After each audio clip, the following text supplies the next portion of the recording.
How to choose? Decisions, decisions. The first choice you'll make will be whether to pick just one fund or to have several. Beyond that, whatever you choose, the fund or funds should suit your needs. And that means making a choice of what sort of levels of risk and reward are acceptable to you.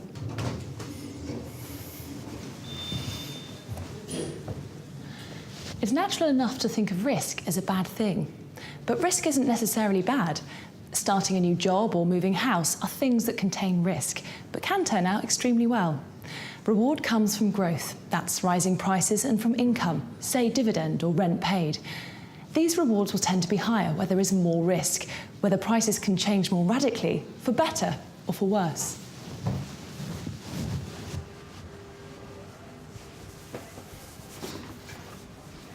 You've seen charts like this, where the prices are moving in one general direction, but within that you see a lot of ups and downs.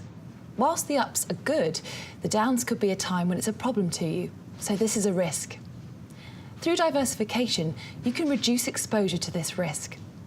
Diversification is about investing in different things which respond differently to each other.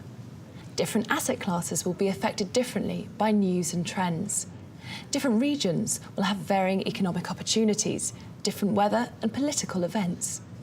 Geographical diversity can affect risk, such as the difference between investing in developed versus more emerging markets.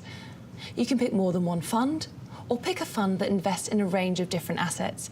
And this increases diversity, but broadly speaking, you'll want to decide where you want risk and return to be, and pick funds within those parameters. Time horizon is crucial in deciding risk-reward. The longer the time frame, the more risk you might be willing to take. The shorter the period you plan to invest, the more you will look towards low-risk funds. It would be foolish to take on a high-risk investment days before you needed the money. Investing, say, in a pension, which you won't use for 20 years, you might accept risk in return for a chance of greater reward that simply wouldn't be acceptable just 2 years before retirement. Personality enters into this as well. It's no good picking funds that keep you up at night.